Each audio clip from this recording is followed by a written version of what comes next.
नमस्कार दोस्तों, स्वागत है आपके अपने चैनल में।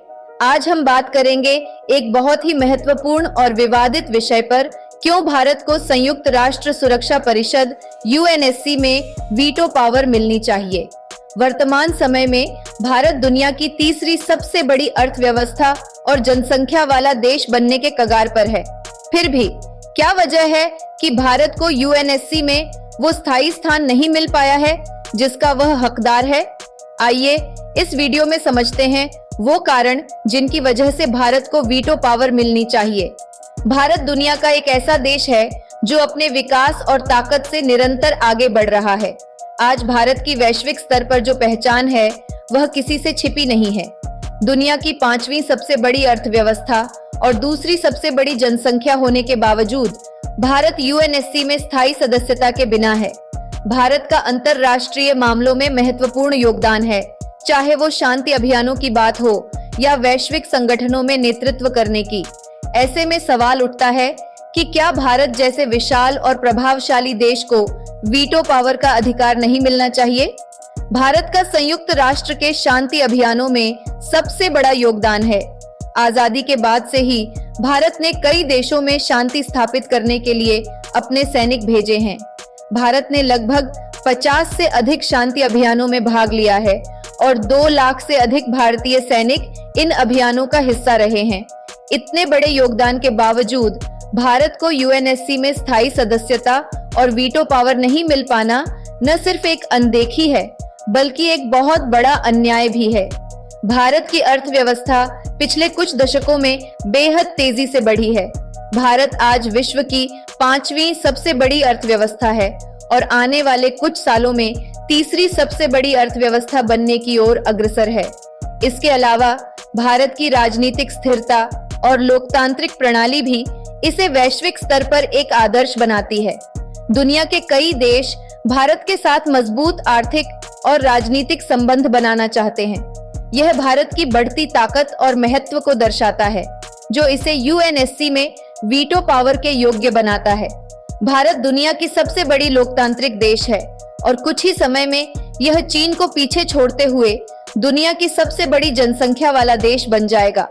इतनी बड़ी आबादी होने के बावजूद भारत ने अपनी लोकतांत्रिक प्रणाली को सफलतापूर्वक बनाए रखा है।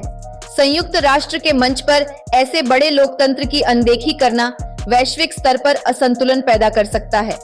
इतने बड़े लोकतांत्रिक देश का प्रतिनिधित्व यूएनएससी में न होना न केवल भारत के लिए बल्कि विश्व के लोकतांत्रिक ढांचे के लिए भी नुकसानदायक है। यूएनएससी की वर्तमान संरचना 1945 में बनाई गई थी, जब द्वितीय विश्व युद्ध समाप्त हुआ था। उस समय की वैश्विक स्थिति और आज की स्थिति में बहुत फर्क है।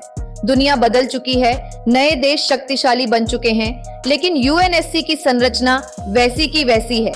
5 स्थायी सदस्य अमेरिका, रूस, चीन, फ्रांस और ब्रिटेन आज की दुनिया की असली ताकत को नहीं दर्शाते। भारत जैसे उभरते और ताकतवर देश को शामिल करने से न केवल सुरक्षा परिषद की ताकत बढ़ेगी बल्कि वैश्विक शांति और स्थिरता में भी सुधार होगा। भारत के लिए सबसे बड़ी चुनौती चीन का विरोध रहा है।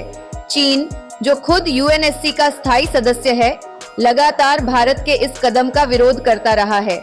हालांकि भारत को अमेरिका, रूस, फ्रांस और ब्रिटेन जैसे देशों से समर्थन मिला है। ये सभी देश मानते हैं कि भारत एक स्थायी सदस्यता और वीटो पावर के लिए उपयुक्त है। ऐसे में सवाल यह उठता है कि चीन अपने स्वार्थी कारणों के चलते भारत को रोकने में कब तक सफल रहेगा और क्या बाकी विश्व इसे अनदेखा करता रहेगा। भारत हमेशा से वैश्विक मुद्दों पर नैतिक और कूटनीतिक दृष्टिकोण अपनाता रहा है। चाहे पर्यावरण से जुड़े मुद्दे हों या आतंकवाद से लड़ने का मामला, भारत ने हमेशा सही और न्याय संगत पक्ष को समर्थन दिया है। इतना ही नहीं, भारत की गुटनिरपेक्ष नीति और वसुधैव कुटुंबकम का सिद्धांत इसे एक अलग और महत्वपूर्ण स्थान प्रदान करता है। ऐसे में भारत की उपस्थिति यूएनएससी में न केवल इसे मजबूत बनाएगी बल्कि वैश्विक शांति और स्थिरता में भी इसका बड़ा योगदान होगा। दोस्तों, यह तो साफ है कि भारत जैसे विशाल और प्रभावशाली देश को यूएनएससी में वीटो पावर मिलनी चाहिए। भारत न केवल आर्थिक और राजनीतिक दृष्टिकोण से मजबूत है बल्कि इसका वैश्विक शांति और विकास में योगदान भी अतुलनीय है। यूएनएससी की वर्तमान संरचना में बदलाव की जरूरत है और यह तभी संभव है जब भारत जैसे देशों को वो अधिकार दिए जाएं जिनके वे हकदार हैं। अगर आपको लगता है कि भारत को वीटो पावर मिलनी चाहिए तो इस वीडियो को लाइक करें और अपने विचार कमेंट में जरूर बताएं। हमें और भी महत्वपूर्ण विषयों पर आपके सुझाव चाहिए। धन्यवाद।